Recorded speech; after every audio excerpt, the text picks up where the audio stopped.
Good afternoon and welcome to AIADA's AutoTalk.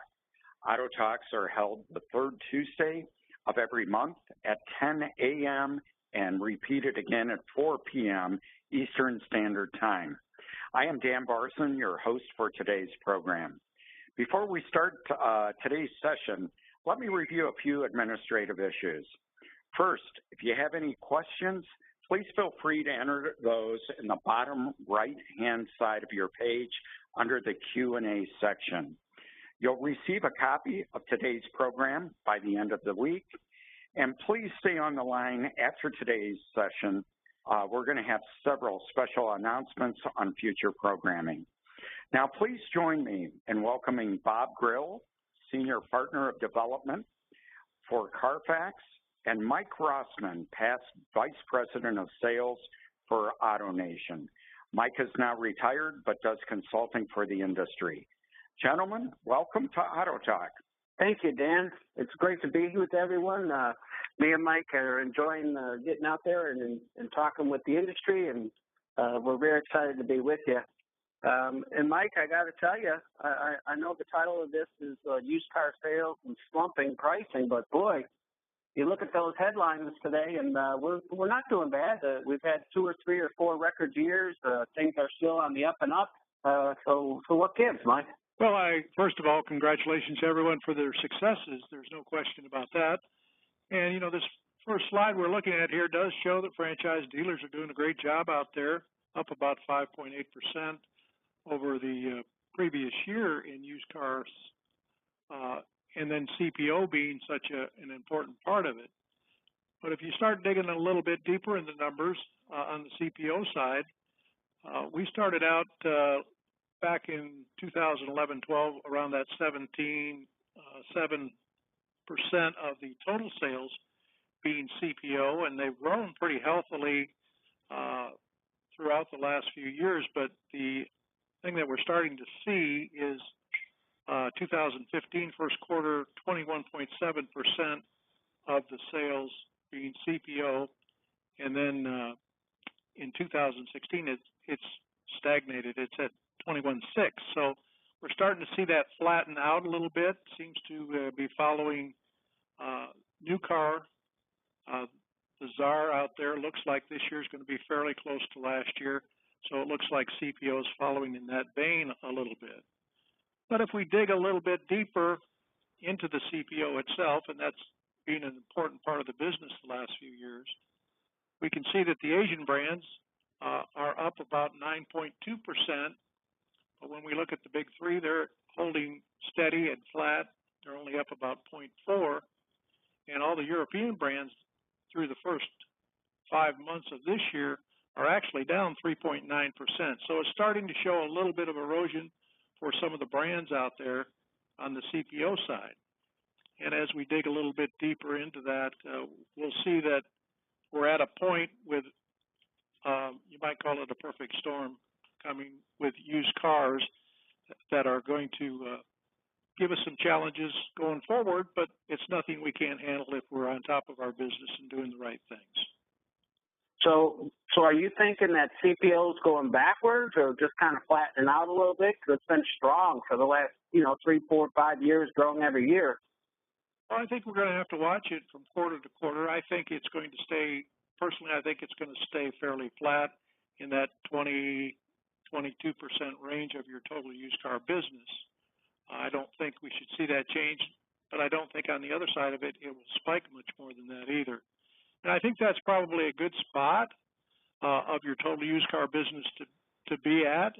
There is some PVR pressure on the CPOs that a lot of dealers experience. So you don't want to become one-trick pony, if you will, on just running CPO, because it could cost you on the growth side, as well as limit your offerings to your customers. So we'll review that a little more as we go on in the talk here this afternoon.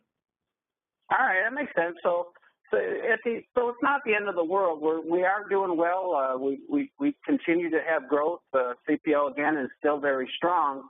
There's just some signs though that are telling us a little bit of a cautionary tale. Just play it a little closer, right? Well, I think that's the case, and always the case with our business. It's been pretty good for a few years, and sometimes we get away from some of the things that we could do to make our business be a little bit better, and we'll talk about a few of those things this afternoon. All right, well, let's take a look at a couple of them, Mike, because again, you know, the manufacturers have been doing terrific. They've had some good years. You know, they've got those incentives cranked up 10+%. As a matter of fact, you get to some year-end stuff, and my gosh, it could be 15, 16, 20% off MSRP, and that lease penetration, boy, they've really supported it. They've given up the incentives. They've incentivized the rates. They promote it. They, you know, do all kinds of things, and it's been strong. Mike, it's been 30% for a few years now. You know, so that again, that looks pretty strong. Well, it is. There's no question, and that's good for the immediate future, you know, when we're selling at 30+% on the lease penetration. But if it gets much higher, you know, there will be a day of reckoning, and we're already starting to see some indication that that might be true, because as they set these residual values for these vehicles and they start coming back in, and if they've missed the mark, which could be the case, you know, they're going to have a day that they're going to have to pay back. And quite frankly, we're seeing a little bit of pullback at auction with some of the late model sales volume being down the last few months here, and I think that they're starting to hold back a little bit on pushing those cars through too quickly because they're afraid that their values are going to take a big hit. So do you see the lease staying about the same? Because we've been pretty steady, pretty strong. You think it's going to hover around that 30%? I think it'll level out there. I don't think they'll push it a lot higher or try to push it much higher. I think that's a good place for the business to be at. You know, some people do a little bit better, some franchise a little better, some a little worse. But I think as a total market, I think the 30% is about right in total. And I think that it's good for business in a lot of respects, you know, because it does bring those customers back to your store and gives you an opportunity to update them into the newest, latest, and greatest in the new car side. So it's good business, and obviously with some of the manufacturers, the dealer participates in those lease returns, and you know, some of the guys are telling me, you know, like BMW, for instance, they're close to 90% of the cars coming back in that they need to repurchase for the store. So there's some work involved there. I think it's important for the dealers to know what's coming back in and be ready for those cars, be ready to get them reconditioned properly. So every month you should know how many cars you've got coming back in, do the right things with them, make sure you're getting them reconditioned quickly, getting them out to the market, getting them priced right, getting them turned quickly. So I think those are keys that you have to look at on lease cars coming back in. Certainly. Yeah, we you know, if you look at a few indicators and we put them up on the screen now, you know, there's some percent changes going on, right? They're predicting a 5% total drop in values, right? Have you heard a lot about that? Yeah, you know, NADA's forecasting a full year drop, which will, you know, that's up to 8 years old, of those cars falling 5 to 6%. But there's newer information out there now that, and I think we have that on maybe on the next slide or so, that shows that they'll drop even a little bit more pronounced this year over last year. So certainly important for us to take a look at that. Yeah, you're spot on, Mike. The cars have been depreciating, and here's the scary part for a lot of people, quite honestly, is that trucks are starting to slip a little bit too. You know, that truck market used to be pretty concrete. You know, it used to be pretty reliable, pretty strong and pretty steady. But as we slowly morph the truck market into more of a car type of market, boy, we're really starting to feel a little bit, don't you think? Well, you know, these manufacturers have a lot of CAFE pressure.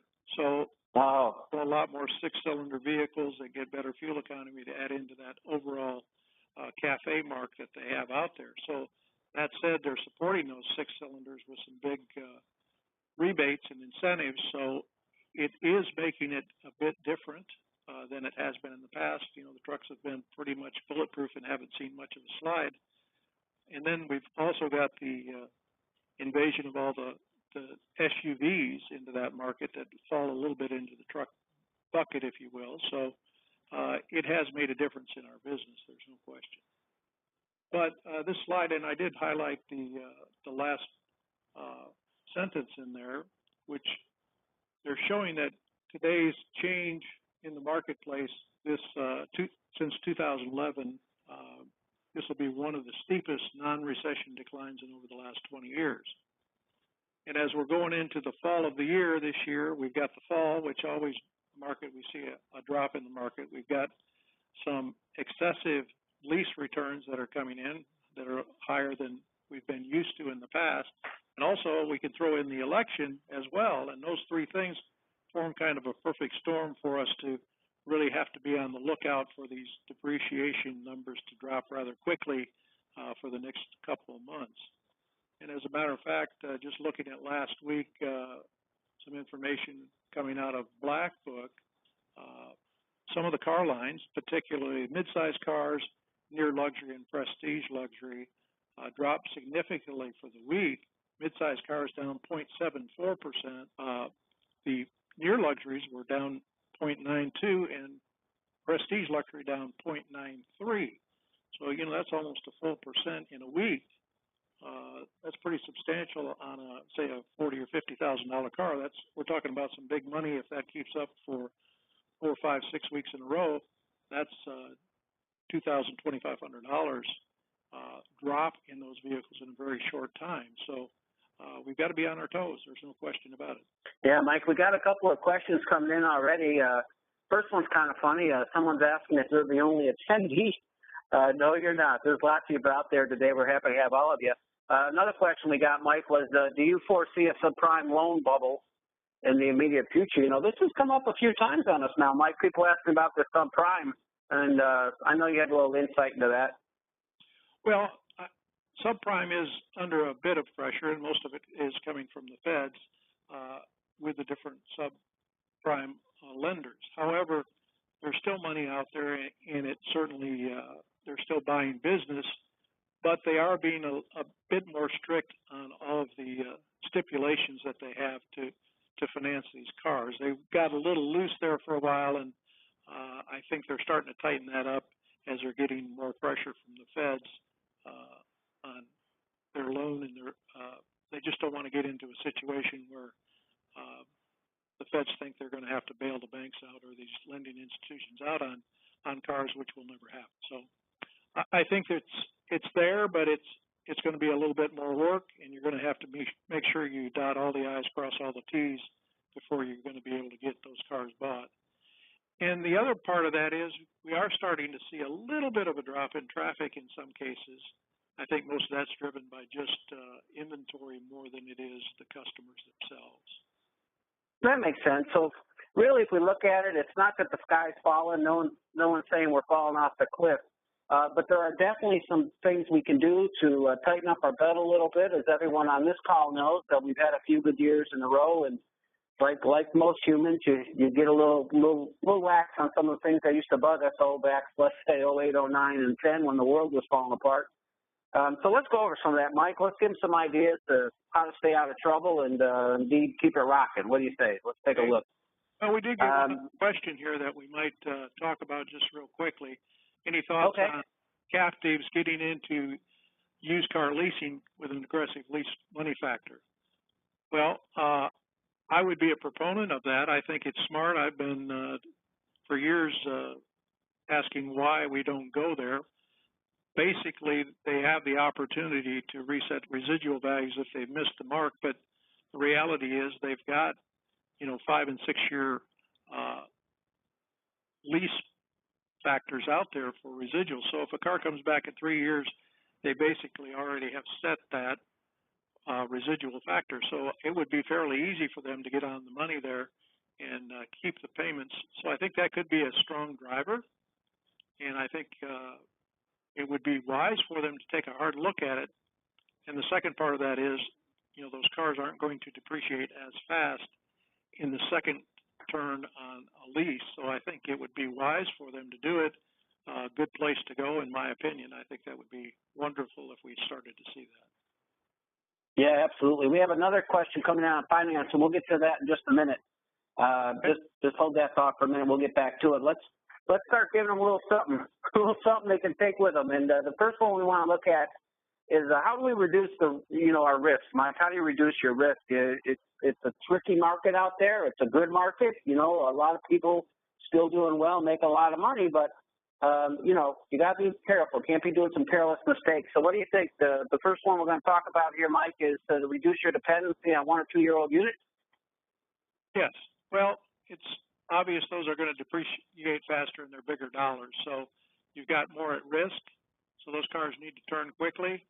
And if we start to see the incentives improve, we can also see some of those cars pushing up against new car pricing unless we see this significant drop in what these cars are bringing. So it's important for you to be sure that you're on top of your 1 and 2 year olds. The other part of that is, up to this point, it's been fairly easy to supplement your lot with 1 and 2 year old units that you can get, lease car or rental car returns, those kinds of things that you can purchase to dress your lot up a little bit, which still there is a place for that. But more importantly, I think we ought to look at part 2, and that would be to work hard to trade for more cars and keep more of them.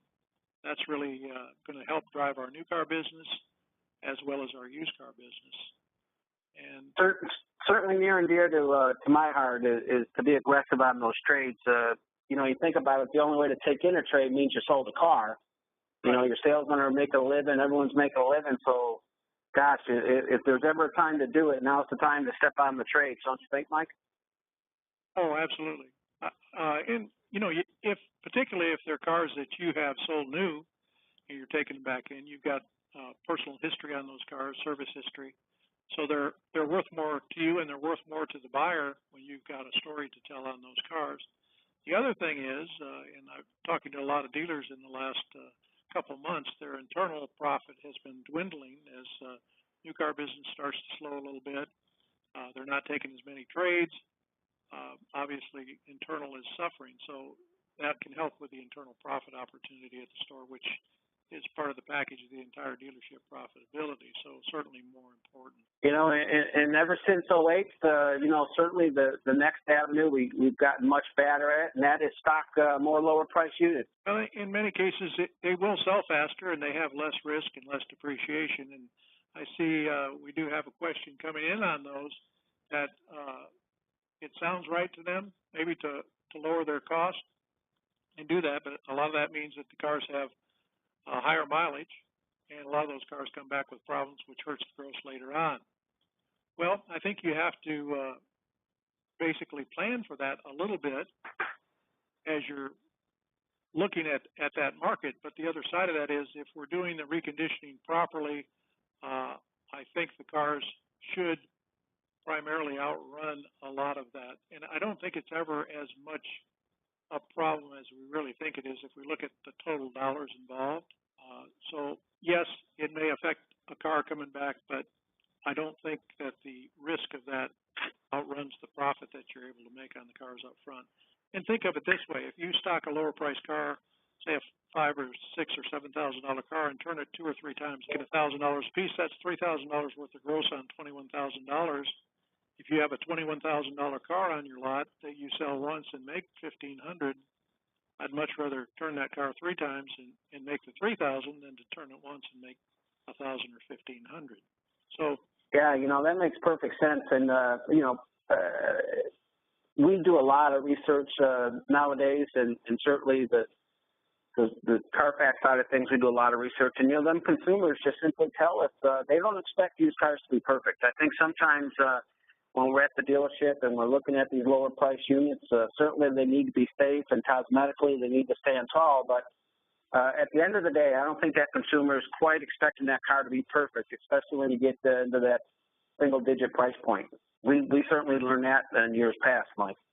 Yeah, and I think the customer does really accept that risk when they're buying that car. They understand that. Yeah, and the last one we got on here, which is something a lot of dealers are starting to understand and try to get better at, and that is to diversify your mix. Well, with the CPO, it's very easy for a dealership to get, you go out on your lot and it looks like part of your new car lot. You've got so many late model brands, and if your cars haven't changed a whole lot, it kind of looks like there are more new cars. So if you're only getting 5, 6, 7, 8% of the total market with your brand new, you're kind of limiting yourself as far as use is concerned too. So I would tell people to experiment with that, try some different brands, different model offerings. It'll drive more traffic, you'll get more website traffic, and they might fall off onto one of your other cars as well. So it's important to have some diversification when it comes to mix. That's vitally important. It's funny, combining the two of them, Mike, I get a lot of questions from our Highline friends, and they ask, just how low is too low. If you're sitting on a luxury franchise and, sometimes they want to shy away from those lower price units, but at the end of the day, the customer buying that unit is going to be needing the unit for someone else. And boy, where would they rather buy it from, than one of our luxury stores, So that's a common question we get on those lower price units. Well, I think mentally customers think if it's traded in at a luxury car store, it's probably a nicer car. Yeah. Well, now that we're there, Mike, speaking of the pricing, more and more becomes critical with each passing day and with the economy the way it is. What's the right way to price? Is it still that take a look at it every couple of weeks? Is it a bucket jump? Is it a once-a-month deal? What do you think?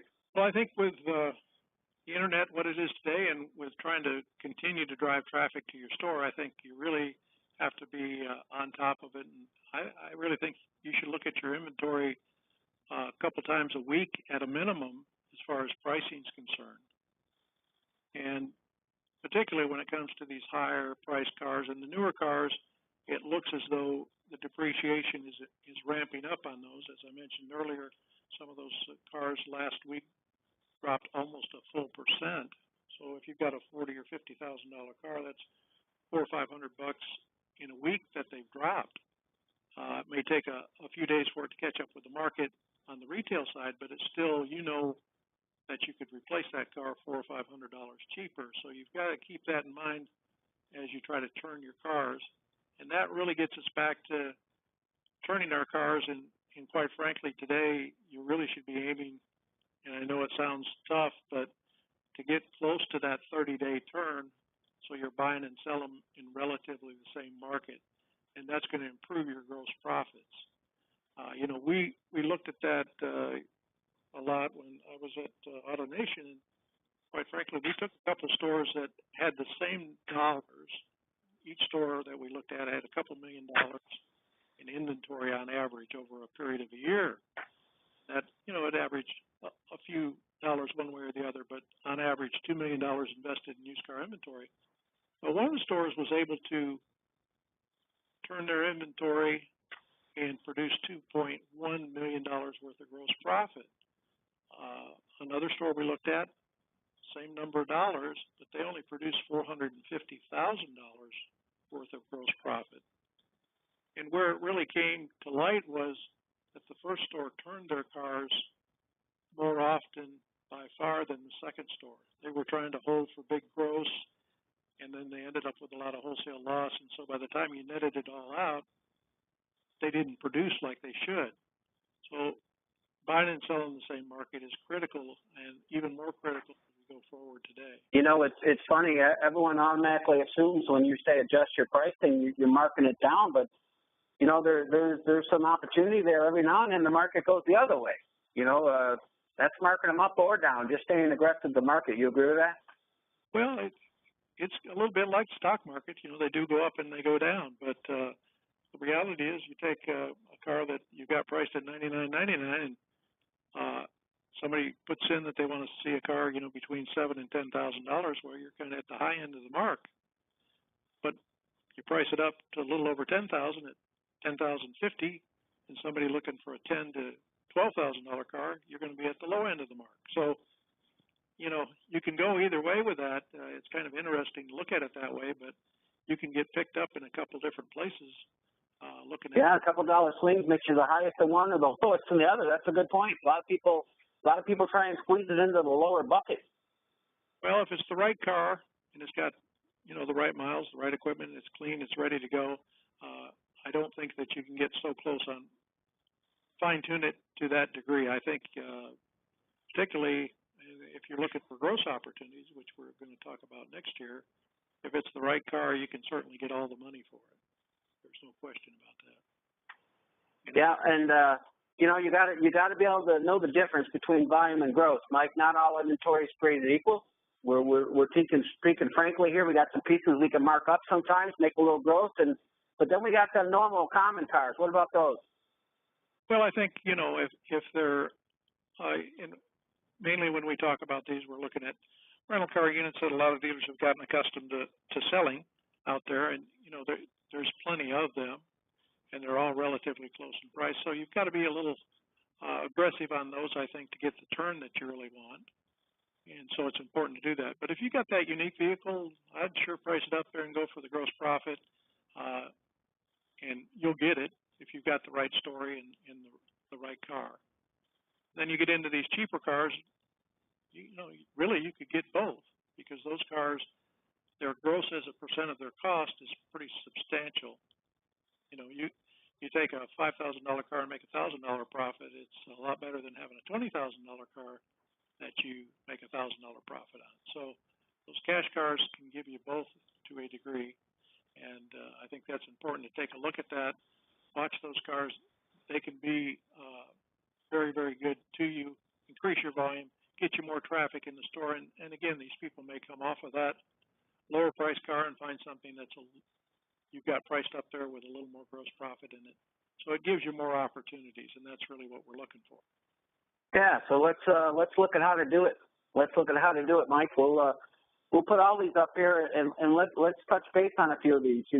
Trade appraisal certainly is the driver in a dealership, right? Makes the world go around. Like I said, to get a trade, you got to sell a car. So what do you got for us there, Mike? Well, first, do we know what our look to book is, and are we really watching that closely? And that's an important element to know. If I'm looking at 100 cars, how many am I trading for? And I think you should shoot for somewhere around 45 or 50%. I think is a good solid job. If it gets much below that, get below 40% or so, I think we're probably missing a few opportunities. But one of the big things we find is that many of the stores don't take a look at salespeople and how many trade opportunities they're giving us.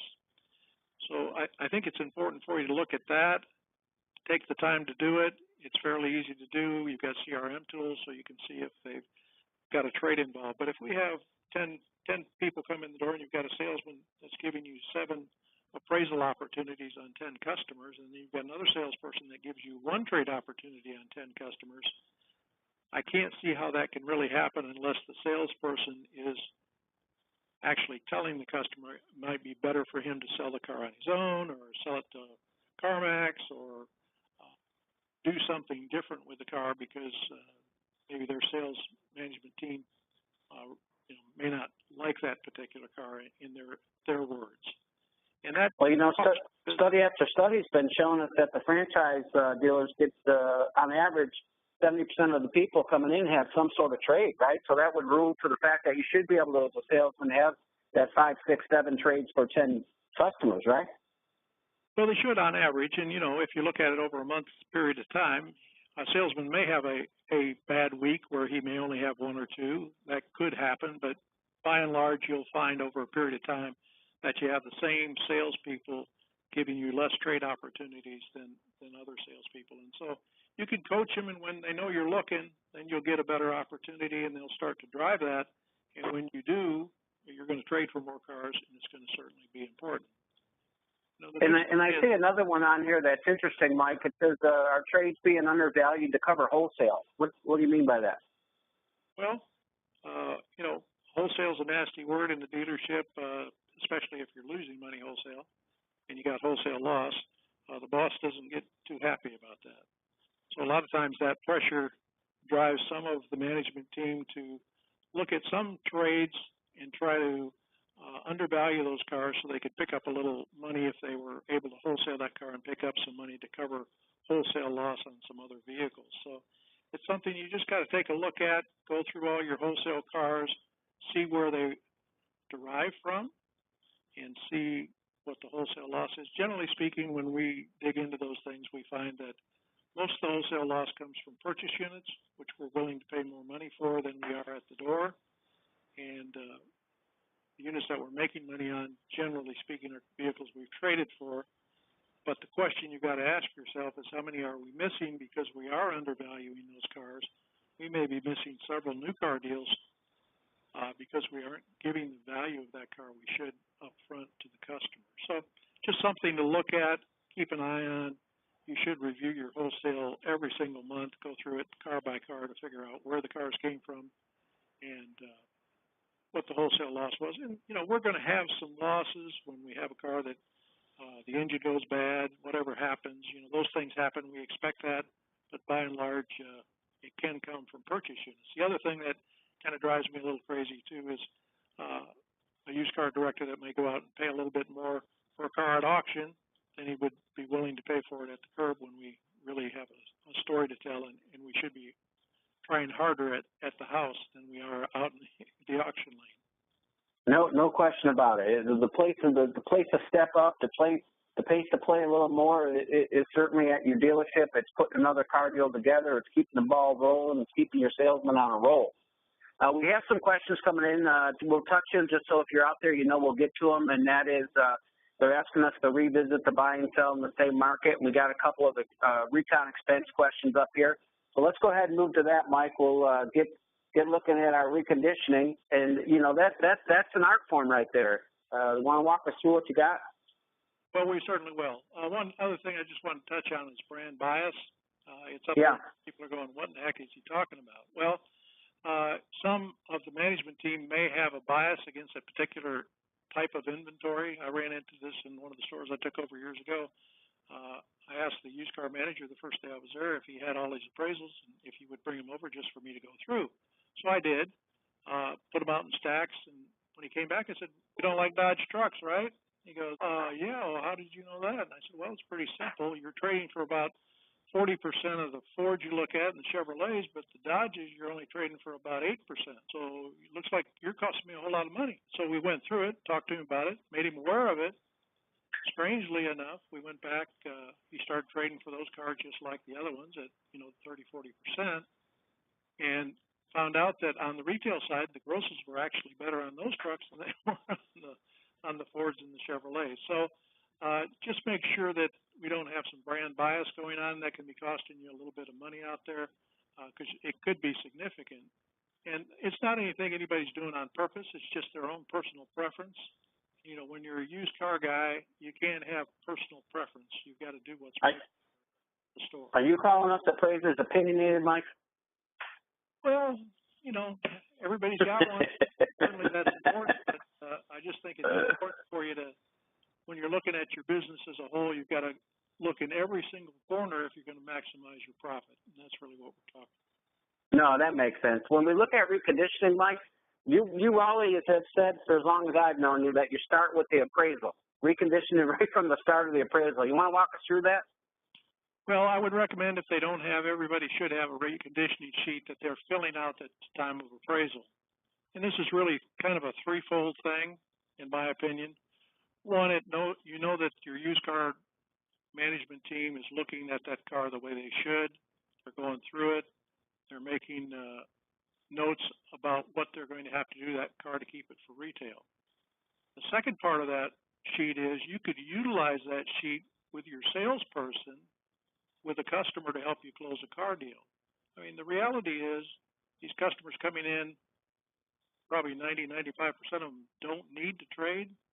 Their car that they have and they're driving, they drove into your store, will get them from point A to point B. They're looking for a reason. And the reason is they really don't want to spend money on that car if they can get a brand new car that they don't have to spend money on. So by utilizing the reconditioning, you can show them it makes sense for them to do what they're there to try to do.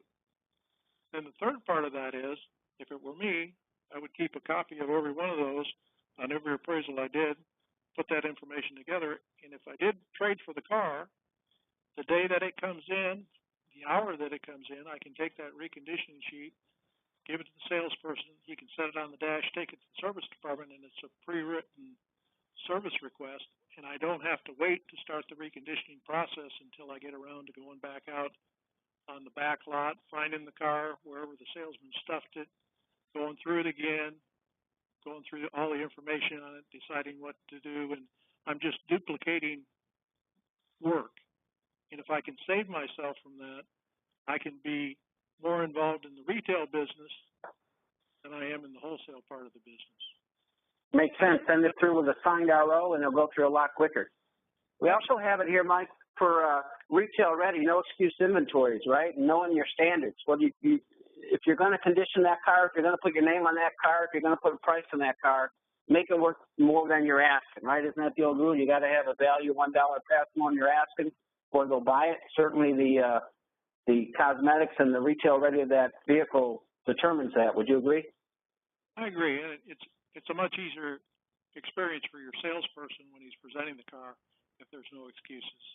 There's all sorts of little things going on with the car that, and I'm not saying the car has to be absolutely perfect, particularly when it comes to these lower price cars, but we don't want excuses. You know, you got to have good rubber on the car. It's got to run and drive the way it's supposed to without vibration and so forth.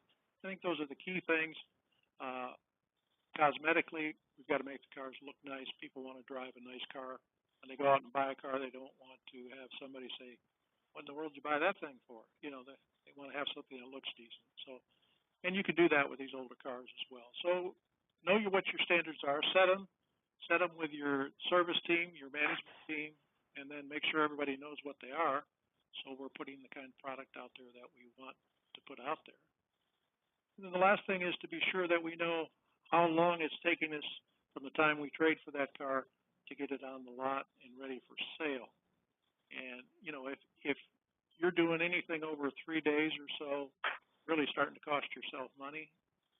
If cars are going down in some cases close to 1% a week, and it takes you a week to get that car ready, you've already cost yourself $300 or $400 or $500, and you sure don't want to do that. Yeah, no kidding. That makes perfect sense. Well, Mike, we're pushing up in our allotted time. We have some questions to get to, so why don't we go ahead and address a couple of those, if you don't mind. First and foremost, we've been asked to revisit, if you would, real quick, Mike, going over that buy and sell in the state market. I'm not sure we should give him that discount. I'm a believer that you pay, you know, retail in the shop. There may be some instances where if you have specials on brakes and oil changes and so forth, that the used car department should share in those as well. But by and large, I think they pay close to a retail. As long as your management team understands that when they're appraising cars, there's no hurt in that. All right, makes a lot of sense. Thanks a lot for that, and Dan, we'll turn it back over to you. Well, listen, guys, thanks for an outstanding presentation.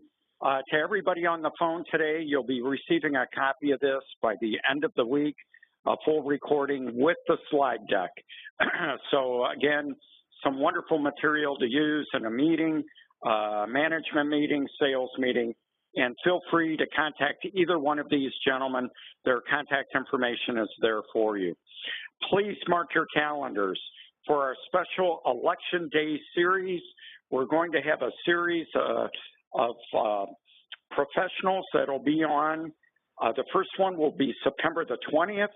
It'll be a member of Congress that used to be a franchised new car dealer. He'll be joining us.